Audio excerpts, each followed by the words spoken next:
The sirens started at 4 a.m. I thought it was a fire drill. By sunrise, I was barricading my door against my neighbor.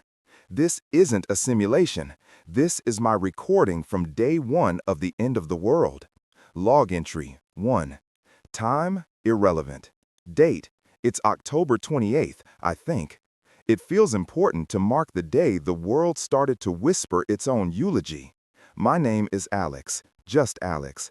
My voice is probably shaky. I'm recording this on my phone, holed up in my study. The battery is at 82%. I don't know who, if anyone, will ever hear this, but I have to. I have to document this. For myself, for whatever comes after. It started, as all bad things do, so quietly you could almost miss it. 3 days ago, the news was just background noise. A weird flu in a province I couldn't pronounce. Some kind of aggressive rabies variant, they said. Quarantines were being suggested. The internet was already rife with grainy videos. People stumbling, people attacking paramedics. We all laughed. We made memes. We called it the bath salts flu and went about our lives. God, we were so stupid. So blissfully, arrogantly stupid. The first real sign for me wasn't on a screen. It was the sirens. They started around 4 a.m. Not the usual lonely wail of a single ambulance. This was a chorus, a symphony of panic echoing off the silent suburban houses. It was a sound I'd never heard before, a constant, overlapping shriek that didn't stop. It was still going when the sun came up. I made coffee, my hands on autopilot, my brain refusing to connect the dots. I peered through my kitchen blinds. The street was empty, but it was a loud emptiness. The sirens were closer now. I saw Mr. Henderson from across the street run out to his car, throw a couple of duffel bags in the back, and peel out of his driveway, leaving a strip of rubber on the asphalt. He didn't even close his front door. That's when the knot in my stomach tightened. The news channels were all the same. A stern-faced official behind a podium, urging calm. Martial law was declared in several major cities, a national emergency. They used words like contagion, unprecedented, civil unrest. They never used the word I was screaming inside my own head. They never said zombie. I was scrolling through a social media feed, a fire hose of panic and misinformation, when I heard the first scream. It wasn't a siren. It was human, and it was next door.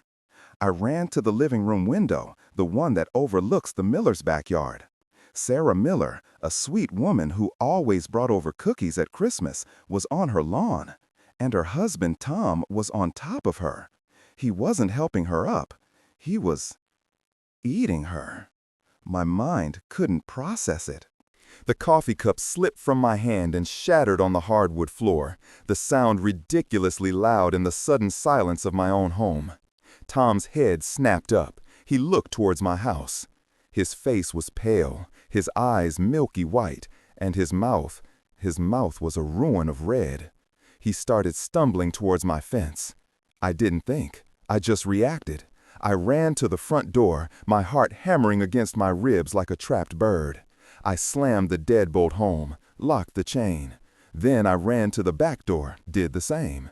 Every window, click, snap, click. I was a machine, fueled by pure adrenaline. I dragged the heavy oak bookshelf from the living room and wedged it against the front door, books tumbling to the floor. The dining room table went next, shoved against the back patio doors. Every piece of heavy furniture I could move became part of my impromptu fortress. The whole time I could hear it, a wet, rhythmic thudding against the fence. Then a crack of splintering wood. He was in my yard. Now the thudding was against my back door. It was a slow, mindless, persistent sound. The sound of a thing that would never get tired. That's when I finally broke. I slid down the wall, my back against the plaster, and just sobbed. The world I knew, the world of mortgage payments and grocery lists and complaining about traffic, had evaporated in the space of a morning. It was gone, replaced by the sound of my dead neighbor trying to break down my door to eat me. The rest of the day was a blur of terror. I stayed away from the windows. I turned off all the lights. I sat in the dark, listening. The thudding at the back door eventually stopped. But then other sounds started. More screams in the distance. The pop, pop, pop of what might have been gunfire. The constant, unending wail of the sirens. I filled the bathtub with water while the tap still worked. I gathered all the canned food from my pantry and piled it in the center of the living room floor. Tuna, beans, soup, a pitiful horde against the end of the world. As dusk fell, the power flickered once, twice, and then died. I was plunged into a profound darkness, a blackness that felt alive. The familiar shapes of my home became monstrous silhouettes. The only light was the cold, blue glow of my phone screen. So that's where I am now, sitting on the floor in my study, the door wedged shut with a dresser. I'm whispering into this phone, creating this testament. The sirens have finally stopped. The silence they left behind is somehow worse, because it's not truly silent. If I hold my breath and listen, I can hear them. A low, collective moaning from the street. The sound of shuffling feet on the pavement. There are more of them now. So many more. This is day 1, the first entry in the journal of a dead man. I don't know if I'll see a sunrise. I need to conserve this battery. Alex, signing off. Log entry 2. I'm alive. The sun is up. I know because a thin, dusty sliver of light is forcing its way through a gap in the blinds. I didn't sleep, not really. I drifted in and out of a state of hyper-aware exhaustion, every creak of the house jolting me back to full-blown panic. The night was long. The sounds from outside mutated in the darkness. The shuffling and moaning were a constant, a hellish ambient noise. But there were other things. A car alarm blared for 3 hours straight before abruptly cutting out. A dog barked itself into a frenzy, then into whimpers, then into silence. More screams. They're the worst part. You can't not listen. You can't not imagine what's happening. Each one feels like a personal failure, a reminder of your own cowardice as you hide in the dark. But morning came. The world outside my fortress of furniture is eerily quiet. The constant moaning has subsided. It's a trick, I know. They're out there, waiting.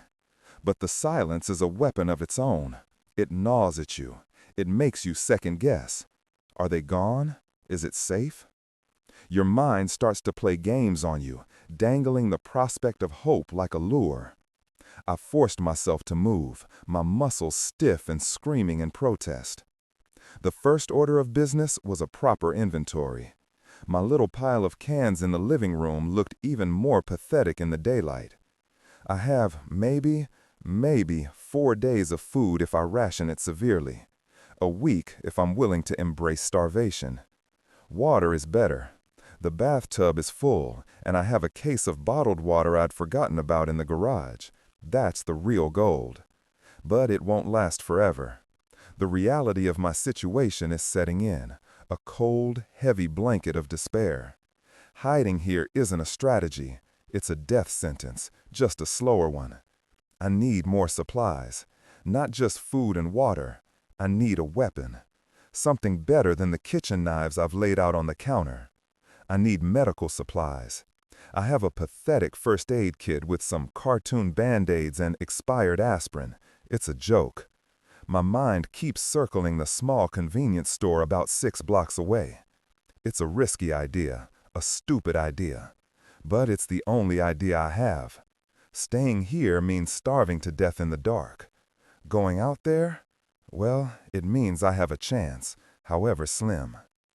The rest of the morning was spent in a state of frantic, terrified preparation. I found an old aluminum baseball bat in the back of a closet. It feels flimsy in my hands, but it's better than nothing. I wrapped the handle in duct tape for a better grip. I filled a backpack with empty water bottles, a small pry bar from my toolbox, and a roll of gauze from the useless first aid kit. It's a joke. My mind keeps circling the small convenience store about 6 blocks away. It's a risky idea, a stupid idea. But it's the only idea I have. Staying here means starving to death in the dark. Going out there? Well, it means I have a chance, however slim. The rest of the morning was spent in a state of frantic, terrified preparation. I found an old aluminum baseball bat in the back of a closet. It feels flimsy in my hands, but it's better than nothing. I wrapped the handle in duct tape for a better grip. I filled a backpack with empty water bottles, a small pry bar from my toolbox, and a roll of gauze from the useless first aid kit. I put on my sturdiest pair of hiking boots and a thick leather jacket. Armor. It feels like a child playing dress-up. I spent an hour just standing by the front door, my hand on the bookshelf I'd used to barricade it. My body was screaming at me to stop, to stay, to wait for help. But what help? The people on the TV? They're either dead or hiding in a bunker somewhere. No one is coming. I am on my own. The process of unbarricading the door felt like a betrayal of my own survival instincts. Each piece of furniture I moved felt like I was peeling away a layer of skin. Finally, there was just me and a door. I took a deep breath, the air stale and tasting of fear. I unlocked the deadbolt. The click echoed through the silent house like a gunshot. I opened the door a crack and peered outside. The world was wrong. Everything was still but broken. Cars were abandoned mid-street, doors hanging open. A child's bicycle lay on its side in the middle of a lawn. There was trash everywhere, as if a hurricane had swept through. And there were bodies, 2 of them on the street in front of my house. I couldn't see their faces, and I was glad. I didn't see any of the things. The silence was unnerving. I slipped out, closing the door gently behind me. I didn't lock it.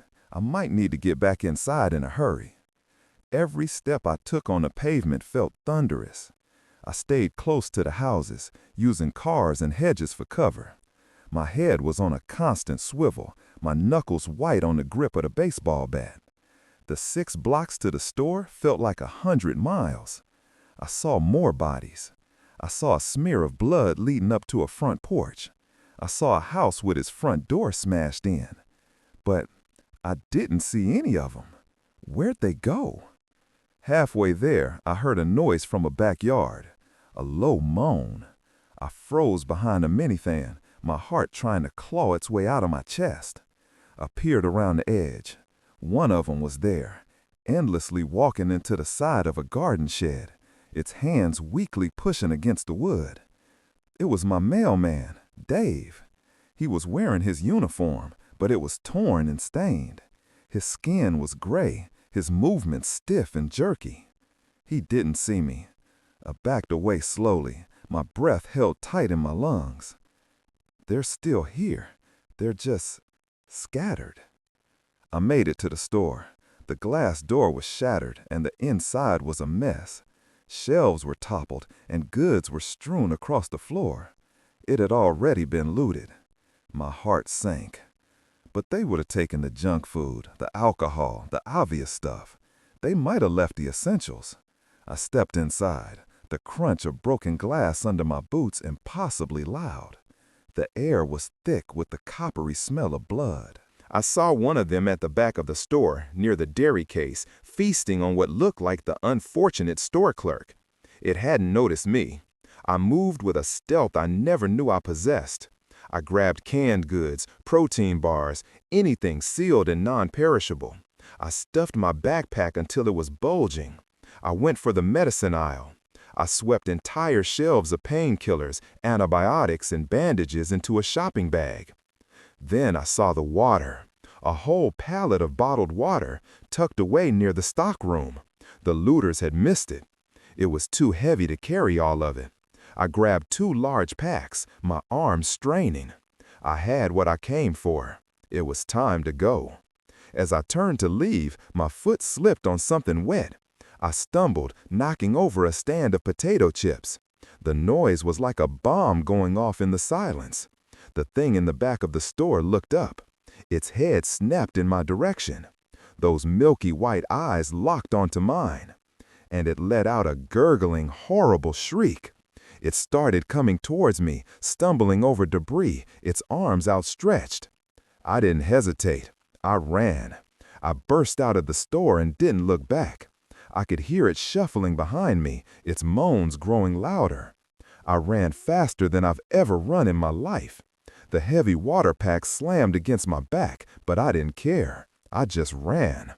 I made it back to my street, my lungs on fire. I fumbled with my front door, my hands shaking too much to work the knob properly.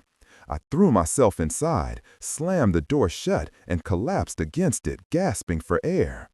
I lay there for a long time, my cheek pressed against the cool wood, just listening. I could hear it outside, shuffling, moaning, scratching at the door. But it was just one. For now, I survived. I actually survived. My backpack is full of food and medicine. I have water. But I know this was just the beginning. I brought the danger right back to my front door. I can't stay here, not for long. I need a better plan. But for now, I'm alive. That's all that matters. Day 2. I'm a survivor. And I'm terrified. Alex, signing off. Log entry 3. The scratching stopped after a few hours. The thing that followed me home, my mailman Dave, eventually lost interest and shuffled off, drawn by some other sound or sight.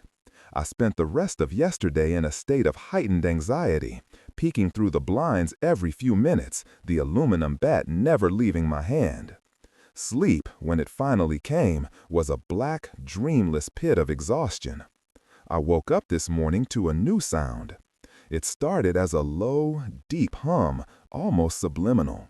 A vibration I felt in my teeth more than I heard with my ears. I couldn't place it. It wasn't a machine. It wasn't the wind. It was a voice. A million voices. I went to the upstairs window, the one in the spare bedroom that overlooks the main thoroughfare at the end of my residential street. I used a pair of binoculars I had for bird watching. The irony is not lost on me.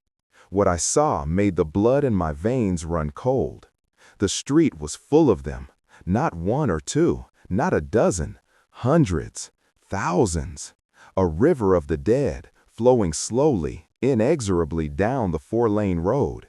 It was a horde, a shambling, moaning, endless tide of bodies. They filled the street from curb to curb, a heaving mass of decay. They were all different, men, women, children. Some were in pajamas, some in work suits. Some were fresh, their skin pale and waxy. Others were older, more damaged. They moved without purpose, driven by some single, unknowable instinct. The sound they made was the humming I'd heard. It was the collective moan of thousands, a sound that defies description. It's the sound of hell's choir. I stayed at that window for hours, mesmerized and horrified. I watched them trip and fall, only to be trampled by the ones behind them. I saw them mindlessly walk into walls and light poles, then turn and continue on their way. There is no intelligence there, no thought, just a relentless, primitive hunger. My little house, my fortress, suddenly felt like a sandcastle against a tsunami. If even a fraction of that horde turned down my street, my barricades would be meaningless. They would tear my house apart, board by board. The psychological pressure is immense. Every creak of the floorboard sounds like a footstep. Every gust of wind rattling the window frame sounds like a hand trying to get in. I'm a prisoner in my own home, and the entire world outside is the prison yard. Around noon, my worst fears began to materialize. A smaller group, maybe 30 or 40 of them, split off from the main river of bodies and turned down my street. I don't know why. Maybe a car alarm went off in the distance, or a bird landed on a roof. Their reasons are alien and unknowable. They shuffled past the abandoned cars and the bodies of my neighbors. My heart pounded in my chest. I backed away from the window, my back pressing against the wall, as if they could see me, as if they could smell my fear through the glass. Don't see me, don't hear me, don't notice me. It became a silent mantra. Then one of them stopped. It was right in front of my house. It was a woman in a jogging outfit. One of her arms was missing. She just stood there on my lawn, her head tilted to one side as if listening. And then her head snapped towards my front window. Did I make a sound? Did a floorboard creak? I don't know. But she saw something, or sensed something. She let out a low, guttural moan and started stumbling towards my front door. And like sharks to blood, the others followed. One by one, the rest of the group turned and began to converge on my house. Within seconds, the first one was at the door, its fists thudding uselessly against the solid oak. Then another joined it, and another. Soon, my front porch was a writhing mass of bodies, all pushing and clawing at the entrance. The sound was deafening. The wood of the door began to groan under the collective weight. The bookshelf I had wedged against it shuddered. They were at the windows, too. Their pale, dead faces pressed against the glass, their hands smearing filth on the panes. Their moans were a constant, suffocating wave of sound. This was it. This was how I died. But then something shifted inside me. The terror was still there, a cold, hard knot in my gut. But underneath it, a different feeling sparked to life. Anger. Pure, unadulterated rage. They would not have me. They would not have my home. I wasn't going to die cowering in a corner. I ran downstairs, grabbing the heaviest tool I owned, a long steel pry bar. I went to the front door, to the groaning bookshelf. I used the pry bar to wedge it tighter, hammering it into place until it was completely immovable. I grabbed the dining room table that was reinforcing the back patio doors and added it to the pile at the front, creating a massive, chaotic barricade of wood and literature. I found my drill and a box of long screws. I went to every single window on the ground floor, and where I could, I started drilling the frames shut, screwing them directly into the wall studs. It was a frantic, desperate act of defiance. The whole time, their faces were just inches away on the other side of the glass, their dead eyes watching my every move. The hours that followed were the longest of my life. I retreated upstairs, back to the spare bedroom, and just listened. Listened to the sounds of my home being slowly dismantled. The groaning of wood, the cracking of glass, the endless, mindless scrabbling of fingernails on every surface. I was trapped. I was surrounded. There was no escape. I sat in the dark, my aluminum bat across my lap, and I waited. I don't know what I was waiting for the door to give way, for the sun to go down, for death. But as day turned into evening, something strange happened. The noise began to subside. The frantic scrabbling and banging became less frequent. I crawled back to the window and looked down. The horde was leaving. One by one, they were losing interest, peeling away from my house and shuffling back towards the street, rejoining the main flow. It was as if some silent bell had rung, calling them onwards. Their attention span is short. That's a weakness. I need to remember that. By nightfall, they were all gone. My street was empty again, save for the still bodies of my neighbors. My house was a wreck. The front door was splintered, the window frames were damaged, and every pane of glass on the ground floor was cracked or shattered. But it held. The barricades held. I am still alive. But the illusion of safety is gone forever. This house isn't a fortress. It's a temporary hiding place, a fragile shell in a world full of monsters. The tide came in, and I survived. But the tide will come in again, and again. And one day it will be too high, and it will wash me away. I need to get out of this neighborhood. I need to find somewhere more defensible, somewhere high up, somewhere made of concrete and steel. But that's a problem for tomorrow. Tonight, I will sit in my broken house, listen to the silence, and try to forget the sound of their fingernails on the glass. Alex, signing off. Log entry 4. The damage is worse than I thought.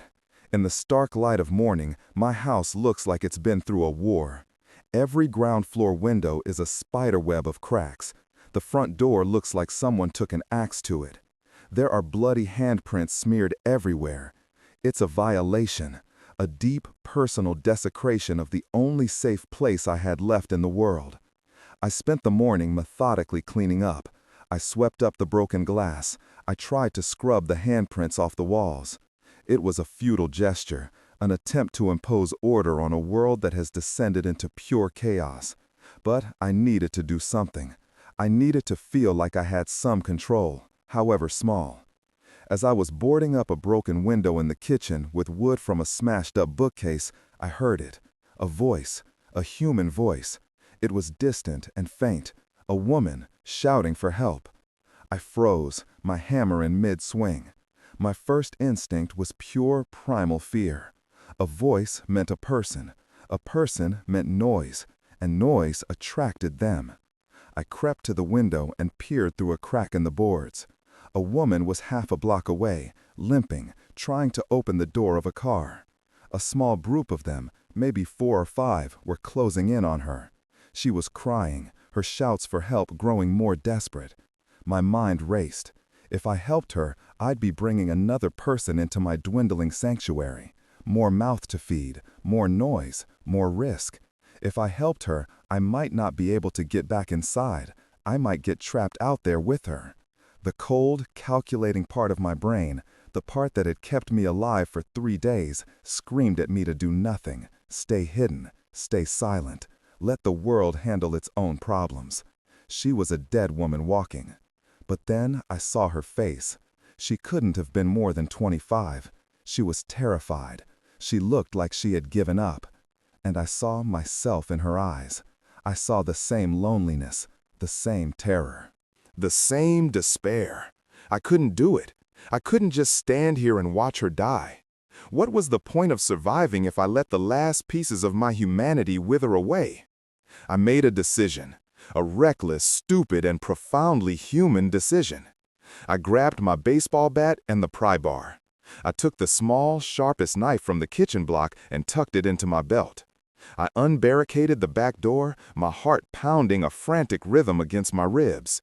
I slipped out into my backyard, my movements quick and silent.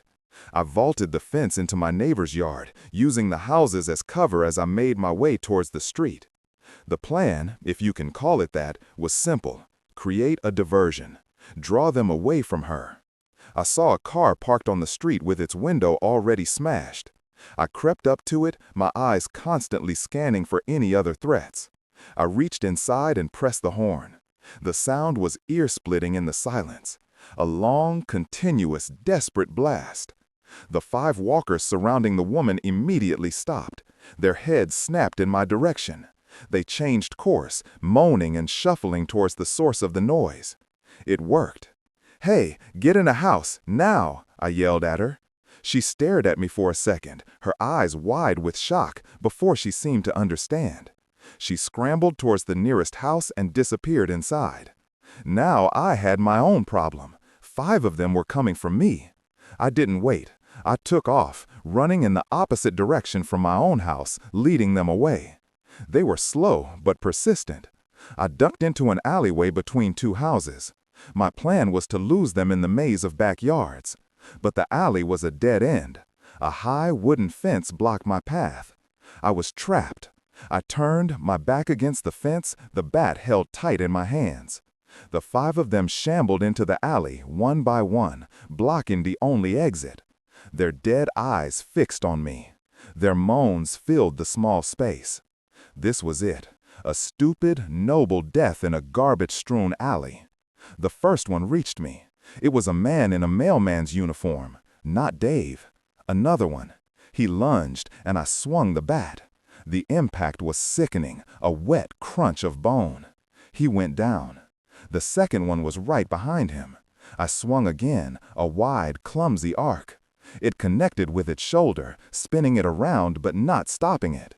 I was out of time. They were too close. Suddenly, a shape appeared on top of the fence behind me. It was the woman.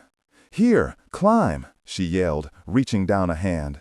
I didn't need to be told twice. I swung the bat one last time at the closest walker, sending it stumbling backwards, and then I scrambled up the fence. Her hand grabbed mine, her grip surprisingly strong, and she pulled me up and over. We landed in a heap on the other side, in another backyard. We didn't wait to see if they'd follow. We just ran.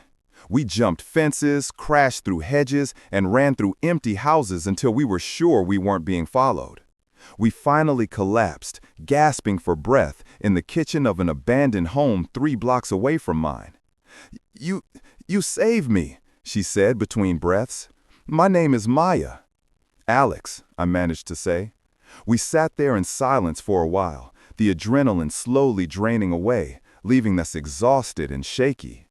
We were 2 strangers, thrown together by the end of the world. The trust didn't come easily.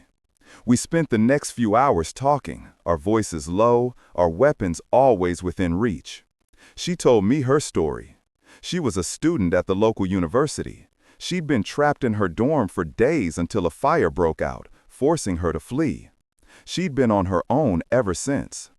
I told her about my house, my supplies, the horde. We were both sizing each other up, looking for signs of weakness, of instability. In this new world, another person could be a lifeline, or they could be the one who gets you killed. As dusk began to fall, we heard voices outside. Not the moans of the dead, the clear, sharp sounds of living people, arguing.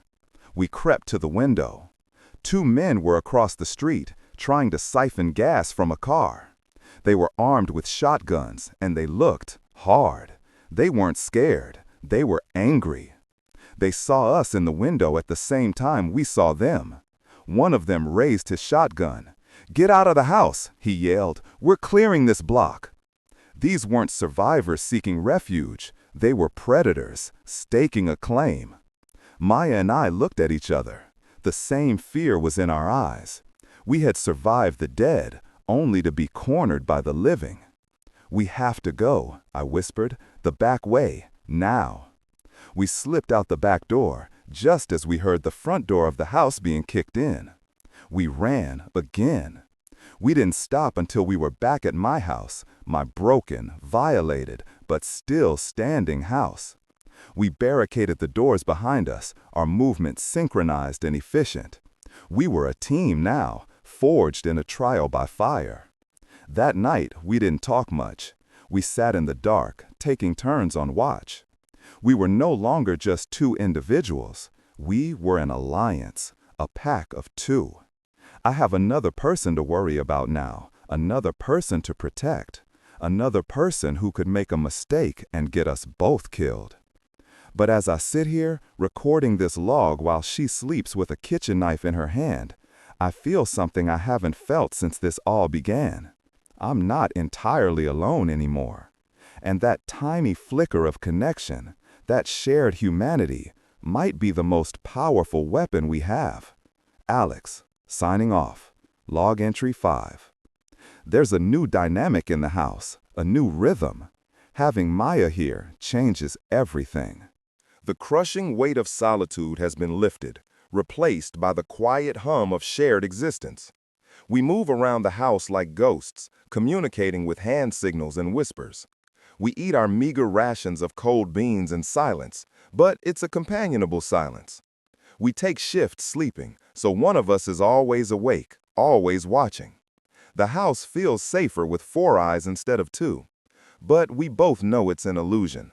This house is a coffin. The wood is splintered, the glass is broken, and the dead have already marked it as a place of interest. The 2 men we saw yesterday are another complication. They're a variable we can't control. We spent all of yesterday morning watching them from the upstairs window as they moved through the neighborhood, loud and careless. They were firing their shotguns at walkers, the sounds echoing for miles. They were drawing everything in the area right to us. They were ringing a dinner bell, and we were on the menu. "We can't stay here, Alex," Maya said, her voice barely a whisper. She was right. "I know a place," she continued. "A warehouse. My dad was a foreman there. It's about 2 miles from here, on the industrial edge of town. It's surrounded by a high chain-link fence topped with barbed wire. Steel doors. No windows on the ground floor. It's built like a fortress. A fortress. The word hung in the air, full of promise. It sounded too good to be true.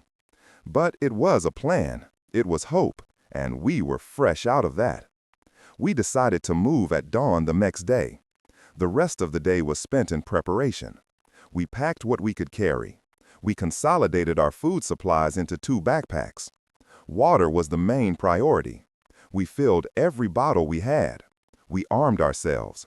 I kept the bat and the pry bar. Maya found a heavy-duty tire iron in my garage that she seemed comfortable with. We looked at the pitiful kitchen knives we had. They were better than nothing, but we knew they wouldn't be enough. The journey would be the most dangerous thing either of us had attempted. 2 miles on foot through a city of the dead. We planned our route meticulously, using an old paper map of the city.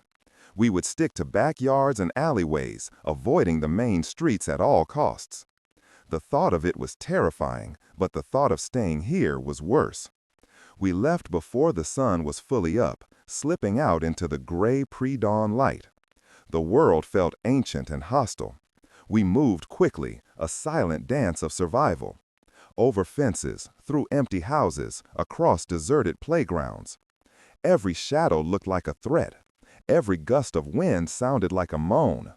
The city was a graveyard. The evidence of failed survival was everywhere. We saw hastily made barricades that had been torn down. We saw cars filled with supplies, their owners dead on the pavement nearby. We saw messages scrawled on walls, "Is anyone alive?" and "God help us." After an hour of tense, silent travel, we saw the warehouse. It was just as Maya had described it. A large, ugly, concrete box surrounded by a fence that looked like it could stop a tank. The gate was closed, secured with a heavy chain and padlock. As we got closer, we saw the problem. There were walkers inside the fenced-in yard. A dozen of them, maybe more, milling around aimlessly. And there were more on the outside, drawn to the fence by the ones within, pawing uselessly at the chain links. "There has to be another way in," Maya whispered, her face pale. We circled the perimeter, staying low. On the backside of the building, there was a small security office with a turnstile entrance. The door to the office was thick steel, but there was a small barred window, and we saw a glimmer of hope, a set of keys hanging on a hook just inside the door. The door was locked, of course. "I think I can get that," I said, pulling the pry bar from my pack. It was risky, it would make noise, but it was our only shot. Maya stood watch, her tire iron at the ready, while I went to work on the door. The steel groaned in protest as I forced the end of the pry bar into the seam. I put all my weight into it. The sound of screeching metal was horrifyingly loud. The walkers inside the fence turned towards the noise, their moans growing in intensity. They started shuffling towards us. "Hurry, Alex," Maya hissed. With a final deafening shriek of metal, the lock burst. I threw the door open, grabbed the keys from the hook, and slammed it shut again just as the first of the walkers reached it. Its hands clawed at the steel where my head had been moments before. We didn't wait. We ran back to the main gate. I fumbled with the keys, my hands slick with sweat. The walkers were converging on us, pressing against the fence, their dead faces a grotesque collage of hunger. I found the right key. The lock clicked open. I pulled the chain free, and we shoved the heavy gate open just enough to slip through, then slammed it shut behind us. We were inside, but we were trapped in a yard with a dozen monsters. We had to get into the main building. We sprinted for the nearest loading bay door. It was a massive rolling steel door. There was a smaller access door cut into it. I found the right key on the ring, jammed it into the lock, and threw it open. We tumbled inside, into the vast, dark space of the warehouse, and slammed the steel door shut. We were safe, for a moment. The warehouse was cavernous, dark, and silent. Rows of towering shelves disappeared into the gloom above us, filled with crates and pallets. The air was cool and smelled of dust and machine oil. "We have to clear it," Maya said, her voice echoing in the huge space. "We have to be sure it's empty." What followed was the most terrifying thing I have ever done. Armed with our pathetic weapons and 2 flashlights, we began a systematic sweep of the entire warehouse. Every shadow held a potential threat. Every noise made us jump. We cleared it aisle by aisle, our flashlights cutting pathetic beams through the oppressive darkness. We found 2 of them in a break room at the back. They were former employees still in their work clothes. They came at us out of the darkness, and it was a clumsy, brutal, terrifying fight. The sounds of the bat and the tire iron connecting with their skulls echoed through the warehouse. When it was over, we were both shaking, covered in a spray of dark, congealed blood. But we were alive. We found the main circuit breaker and, to our astonishment, the power was still on. A section of the emergency lights flickered to life, bathing the warehouse in a sterile, humming glow. We spent the rest of the day securing our new home. We found a heavy-duty forklift and used it to move pallets of heavy materials in front of the loading bay doors, creating barricades that nothing could get through. We checked every door, every vent, every possible point of entry. As night fell, we found the foreman's office on a mezzanine level overlooking the warehouse floor. It had a solid door, comfortable chairs, and a large window that gave us a perfect vantage point. For the first time in 5 days, I felt a flicker of something that resembled hope. We had done it. We had found a fortress. We were safe. But as I look out of the window now, at the walkers still pressing against the outer fence, I know that safe is a relative term. This isn't an ending. It's just a better place to hide. And out there, in the dying city, the monsters are evolving. And they are learning. Alex, signing off. Log entry 6. We've been in the warehouse for a full day now. We've established a routine. We take turns on watch in the foreman's office, we carefully ration our food, and we've started a more thorough search of the warehouse's contents. It's a treasure trove. We found pallets of bottled water, boxes of high-energy nutrient bars for emergency kits, and a comprehensive first aid station that's better than a small clinic. We have everything we need to survive here for months. The illusion of safety is seductive. The concrete walls and steel doors feel impenetrable. The constant moaning of the walkers outside the fence has become a kind of background noise, a constant reminder of the world we've left behind. But we're starting to notice things, small things at first. The walkers at the fence seem more agitated. They don't just stand there and moan anymore. We've seen some of them throwing themselves against the chain links, again and again, with a mindless, self-destructive fury. We've seen them trying to climb, their fingers hooking into the wire before they inevitably fall back. Their behavior is changing. It's becoming more aggressive, more focused. The real terror started this afternoon. We were watching the fence walkers, as we've started calling them, when we saw a new one approaching from down the street. It was different from the others. It wasn't shuffling. It was moving with a jerky, rapid gait, almost a run. And it was thin, emaciated, its skin stretched tight over its bones. It reached the fence and didn't start pushing or climbing. It just stood there, its head cocked, watching the warehouse. It felt like it was studying us. Then it did something that made my blood freeze. It let out a scream. Not the low, gurgling moan of the others. This was a high-pitched, piercing shriek that cut through the air like a knife. It was a sound of pure, concentrated rage. And the other walkers responded to it. As soon as it shrieked, every walker within earshot stopped what they were doing and began moving towards it, as if they had been called. The horde at our fence doubled in size within minutes. "What was that?" Maya whispered, her hand gripping my arm. "I don't know," I said, but I did. It was a signal. It was a call to arms. We called it the Screamer. For the rest of the day, it patrolled the fence line, never touching it, just watching us. Every so often, it would let out that horrible shriek, and more of the dead would come, adding to the growing mass of bodies crushing against our perimeter. It was coordinating them. It was commanding them. There is intelligence here, a horrifying alien intelligence. This changes everything. Our entire survival strategy was based on the fact that they are stupid, slow, and predictable. If they can think, if they can communicate, if they can strategize, we don't stand a chance. The sun began to set, casting long, menacing shadows across the industrial park. The screamer stood silhouetted against the dying light, a terrifying sentinel of our new reality. Then it stopped pacing. It turned its head and let out a series of short, sharp shrieks. It wasn't a call to gather this time. It was different. It was a command. And the horde responded. They stopped pushing against the fence. Instead, they began to pile on top of each other. One walker would fall, and another would climb over it, then another, creating a gruesome, writhing pyramid of bodies against the chain links. They were making a ramp.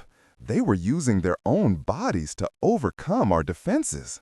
"They're going to get over the fence," Maya said, her voice trembling. "We have to do something."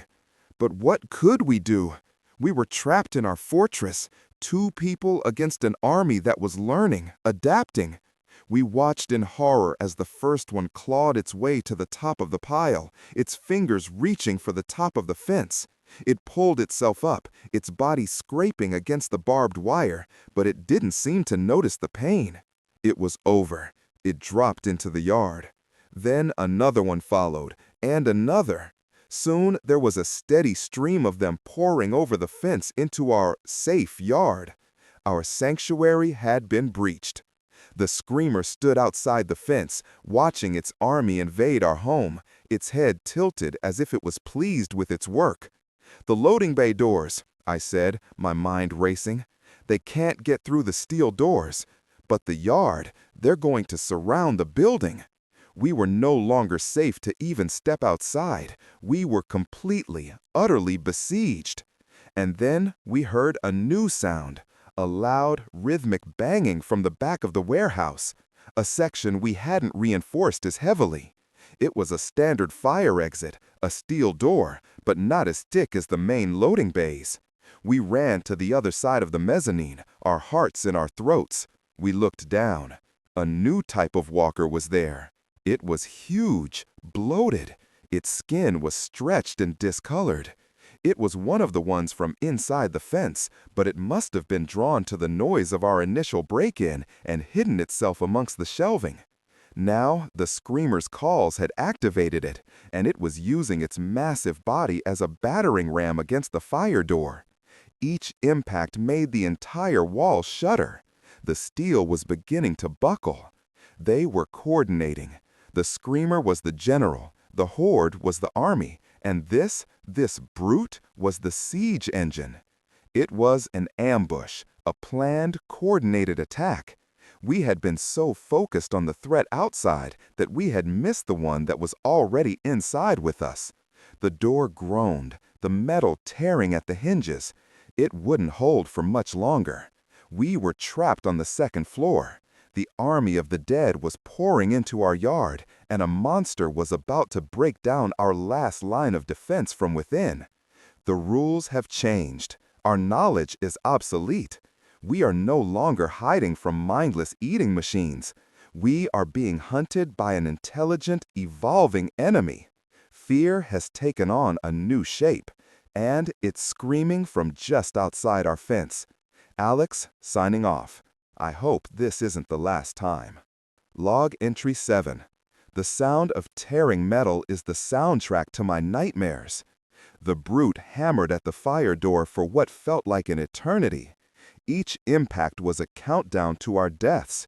Maya and I were trapped on the mezzanine, armed with our primitive weapons, ready to make a final, hopeless stand. We had a plan, a suicidal one. We were going to use the forklift to push a tower of shelves over, hoping to crush the brute when it broke through. It was a plan born of pure desperation. But just as the door's hinges finally gave way with a piercing shriek, the brute stopped. It stood there for a moment in the ruined doorway, then turned and shuffled away into the darkness of the warehouse. It just lost interest. The screamer outside must have stopped its signal. The immediate threat was gone, but the larger one remained. The yard was now teeming with walkers. They were scratching at the walls, clawing at the steel doors, a constant hellish siege. We are prisoners. We have food, we have water, we have shelter, but we cannot leave. The warehouse has become the most well-stocked tomb in the world.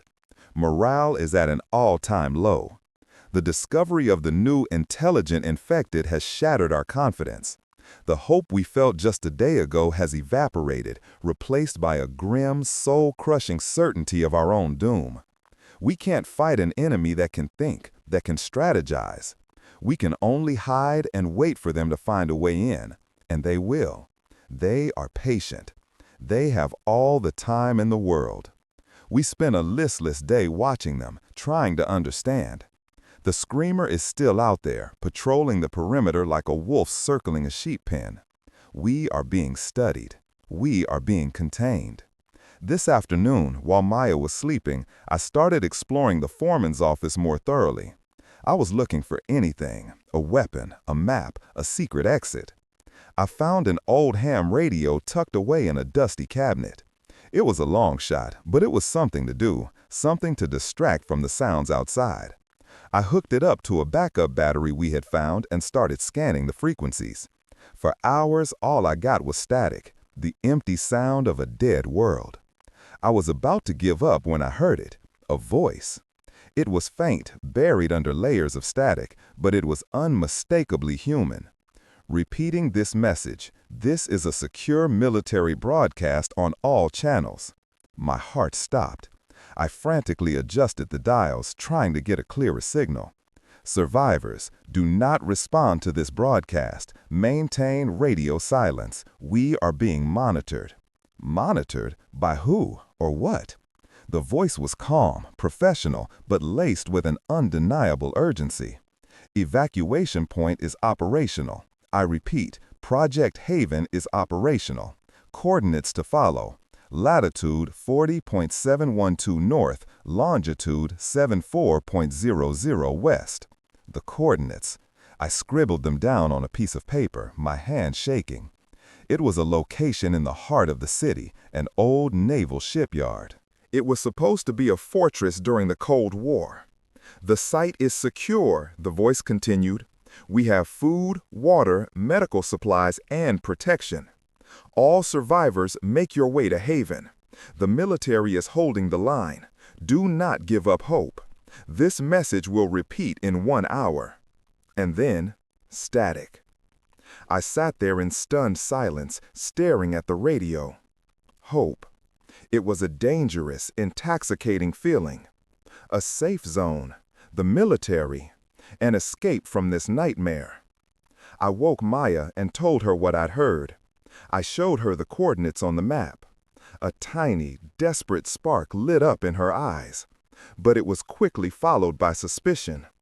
"Alex, it could be a trap," she said, her voice low. "What if it's not the military?